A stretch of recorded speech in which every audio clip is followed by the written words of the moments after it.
En novembre 2019, le pilier du YouTube français publiait 2 tweets qui secouèrent la toile. Je me sens incroyablement déconnecté de YouTube depuis un certain temps, je comprends plus pourquoi les gens ont l'air de surkiffer certains types de vidéos qui moi me laissent totalement froid malgré une débauche de moyens humains et matériels. Le problème est peut-être moi, ça doit être ça vieillir. Est-il sur le point de faire un burn-out, de quitter YouTube? Et surtout, qui vise-t-il en parlant de ces formats qui marchent, mais qu'apparemment il n'apprécie pas? Calmez-vous!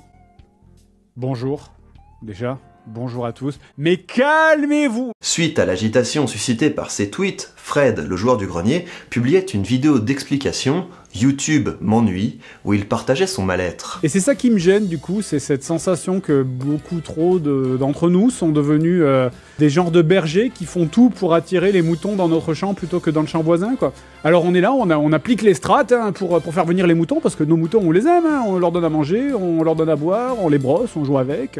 L'un des youtubeurs les plus célèbres, qui anime la même émission depuis 2010, qui a traversé tous les âges de YouTube, ne se reconnaît plus dans la plateforme. Il se sent dépassé par ce qui marche. D'un côté, son discours était plein de lucidité. Tout le monde va aller chercher le truc qui marche, on va essayer d'être le plus dynamique possible, quitte à faire un montage complètement épileptique, absolument insupportable. Et on va agiter les clés le plus fort possible pour avoir l'air le plus fun et le plus lol possible. Ça va être la course à qui rigole le plus fort.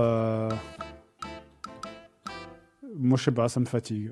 D'un autre côté, ces propos sont typiques des créateurs en perte de vitesse. Quand on sent qu'on n'est plus de tendance, on commence à dénigrer la tendance. Un cercle vicieux peut alors s'amorcer. Plus on prend de distance par rapport à ce qui marche, plus on se convainc que les gens aiment ce qui est médiocre, moins nos créations touchent de monde, et plus on se trouve de bonnes raisons de détester la tendance. Ces nouveaux styles de vidéos, mais bon, je suppose que c'est la direction, c'est vers là qu'on va, donc les gens iront, mais sans moi, quoi. Le joueur du grenier était-il sur le point de faire une Antoine Daniel? J'ai envie de faire autre chose, et au final, vous vous retrouvez avec la chaîne que vous voyez à l'heure actuelle, c'est-à-dire quelque chose où il ne se passe rien.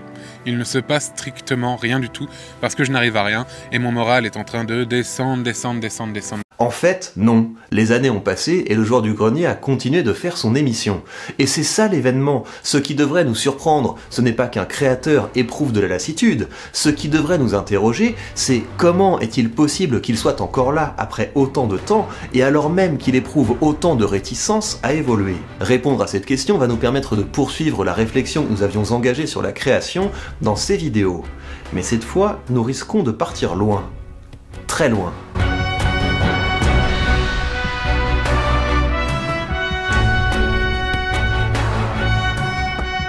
Oui, je l'avoue, je regarde le joueur du grenier. Je l'avais découvert avec cette vidéo. Et toi, tu m'avais porté un dessin animé, tu m'avais dit c'était quoi? C'est Prince of Tennis.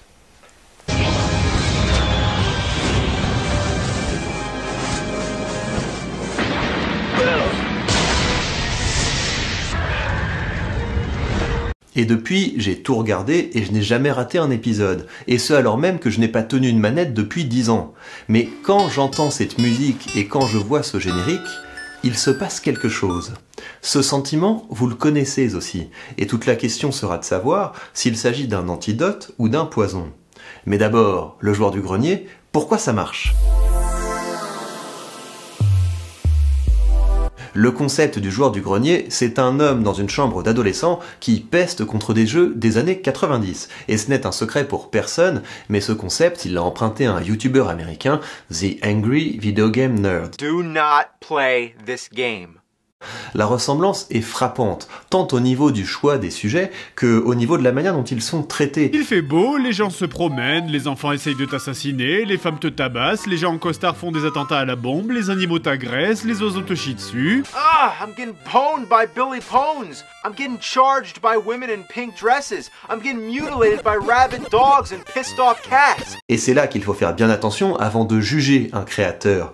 Voler n'est pas une faute dans le domaine de la création. création, c'est même le cœur de l'acte créatif. C'est en tout cas la thèse d'Austin Kleon dans son ouvrage Voler comme un artiste.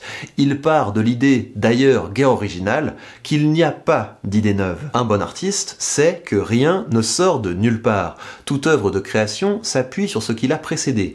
Rien n'est absolument original. C'est même dit dans la Bible, il n'y a rien de nouveau sous le soleil. Cette idée, qui en démoralise plus d'un, me remplit le cœur d'espoir. Ainsi que l'affirme l'écrivain français André Gide, toutes les choses sont dites déjà. Mais comme personne n'écoute, il faut toujours recommencer. Quand on se libère du fardeau de l'originalité absolue, on peut cesser de créer quelque chose à partir de rien et accepter de subir des influences au lieu de s'y soustraire. Là où la réflexion de l'auteur me semble originale, mais vu ce qui précède, ça ne l'est peut-être pas, c'est dans la manière dont il définit l'acte du vol. Tous les artistes se font tôt ou tard poser cette question. Où prenez-vous vos idées? S'il est honnête, l'artiste répond « je les vole ». Quel regard l'artiste pose-t-il sur le monde? D'abord, il faut savoir ce qui mérite d'être volé. Ensuite, on passe à l'étape suivante. C'est à peu près tout. Quand vous observez le monde de cette façon, vous ne vous demandez plus si c'est bon ou mauvais, seulement si ça mérite ou non d'être volé. Voler un concept, une idée, une manière de faire à quelqu'un, c'est avoir eu de la jugeote, c'est avoir eu du goût, et pour la reproduire, cela demande du talent. En l'occurrence, si beaucoup de gens, en regardant The Angry Video Game Nerd, pouvaient se dire « Tiens, c'est intéressant ce que fait ce youtubeur américain », si beaucoup de gens à l'époque ont dû se dire « Je devrais faire ça, ça peut marcher », pas grand monde n'a été capable d'effectivement traduire le concept avec autant de succès que le joueur du grenier. Même si j'avais un lance-flamme, le jeu il serait dur, alors sans rien. Mais vous êtes complètement con, ma parole. C'est quoi votre prochain jeu, là? Candy contre le Troisième Reich? Venons-en donc à ce qui fit la force de l'émission. Généralement, quand on analyse la carrière d'un créateur qui a su traverser les âges, on va insister sur sa capacité à se réinventer, à se renouveler, à se remettre en question, à repousser ses limites. Mais ce qui fait la force de Fred et de ses co-auteurs, c'est bien plutôt la constance et la régularité avec laquelle ils ont encore et encore reproduit le même schéma sans se lasser et sans nous lasser. Parce que dans un épisode du Joueur du Grenier, on trouve chaque fois la même trame, comme dans un épisode de Code Quantum ou de Scooby-Doo. Je suis allé revoir le premier épisode. Je crois qu'il faudrait placer la description du jeu à côté du mot déception dans le dictionnaire. Allez, je vais tester cet étron pour vous. Et oui, depuis, il a amélioré son jeu d'acteur, c'est plus fluide, les émotions ont l'air plus naturelles et plus sincères. Et s'il vous cogne, bien sûr, c'est vous qui payez les dégâts.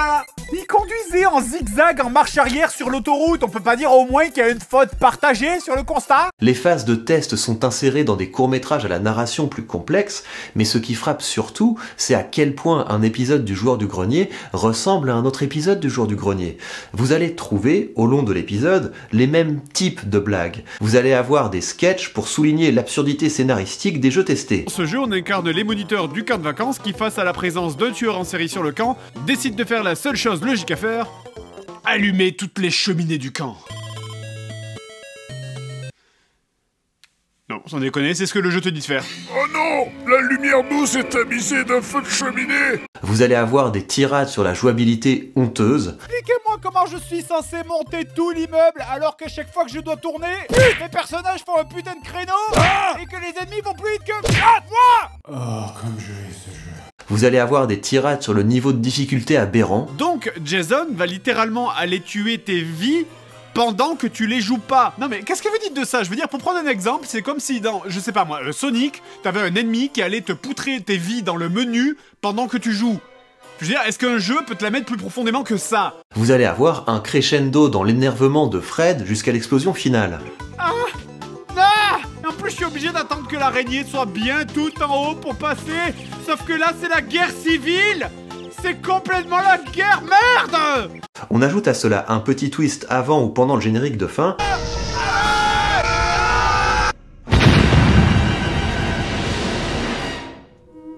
Bon bah ça a pas marché.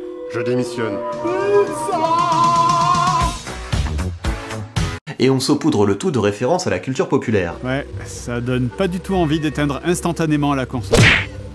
Les oiseaux volent bas, il va pleuvoir. Mais attention, je ne suis pas en train de vous dire qu'ils ne se renouvellent pas. Ce sont les mêmes types de blagues, pas les mêmes blagues. Et être capable, après tant d'années, après autant d'épisodes, de pouvoir produire des blagues nouvelles sur les mêmes situations, ça touche au génie. Donc tu passes une porte d'ascenseur, et fin.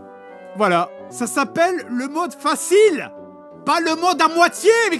Mais vous imaginez si les épisodes...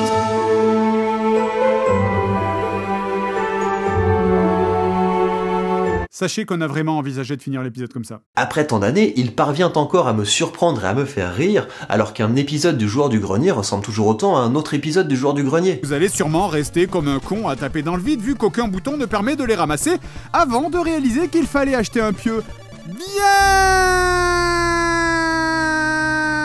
plutôt dans le niveau pour casser la boule.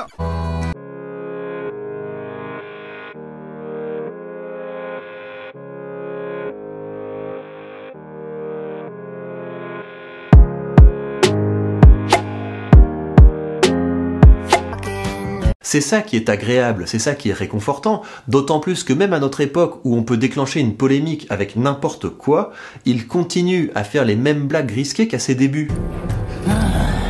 Ça marchera pas sur moi, je suis juif.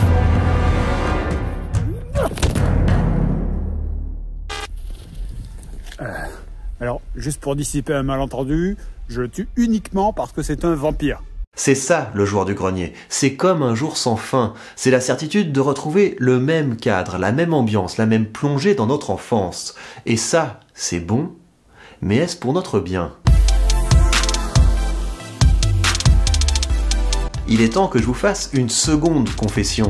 Je considère que South Park est un des meilleurs outils intellectuels dont nous disposons pour comprendre notre époque. Lors du premier épisode de la saison 20, sorti le 14 septembre 2016, Trey Parker, l'auteur de la série, introduisait de drôles de petits personnages, les Mumber Berries, qui fut assez mal traduit, mais je vois mal comment on peut faire mieux, par Rappel Bay ou Mémo Myrtille. C'est un coup de génie, mais laissez-moi vous donner le contexte. L'épisode commence alors que la société américaine est en pleine polémique parce que des athlètes se sont agenouillés pendant l'hymne américain en protestation contre le racisme. Et c'est dans cette actualité marquée de tension sociale qu'un super fruit se répand, les Mumber Berries. Elles ont la propriété de calmer ceux qui les consomment en leur murmurant des phrases nostalgiques. Tu te souviens l'homme qui valait 3 milliards? Ah oui, je me souviens. J'adorais l'homme qui valait 3 milliards. Je te souviens encore Chewbacca? Oh, j'adore, me souviens Chewbacca. Et rapidement, ces Mumber Berries se mettent aussi à murmurer des phrases réactionnaires. Tu te souviens quand il n'y avait pas tous ces Mexicains? Oh oui, je me souviens. Quoi? Oh oui, je me souviens quand le mariage c'était seulement entre un homme et une femme. Je me souviens. La nostalgie remonte à la surface lorsque le présent ne nous semble pas à la hauteur. Certains auteurs en ont donc fait l'éloge, certains politiques un programme. Faut-il nous en méfier ? Côté positif, on soulignera que la nostalgie fait du bien. Elle permet le rappel à la mémoire et donc le renforcement de souvenirs heureux qui vont nous faire du bien. Elle peut nous pousser à agir pour réactiver ces souvenirs. Par exemple, après avoir pensé à mon enfance, à rappeler de vieux amis d'école, décider de revenir visiter ma région natale. Il ne faut donc pas confondre nostalgie et mélancolie. La nostalgie n'est pas ce sentiment vague et diffus qui nous pousse à nous morfondre, à nous recroqueviller dans une douceur amère. Non, la nostalgie a un objet précis. Nous savons ce qui nous manque, nous savons pourquoi cela nous manque, et nous sommes prêts à faire des efforts pour faire revivre ce paradis perdu. Ainsi, Ulysse savait ce qui lui manquait pendant son voyage. Sa terre, sa femme et son fils. Son désir de les revoir lui permit d'affronter les plus rudes épreuves, jusqu'à ce que finalement, après avoir résisté aux sirènes et vaincu le Cyclope, il revint à Ithaque. Mais là, quelle déception!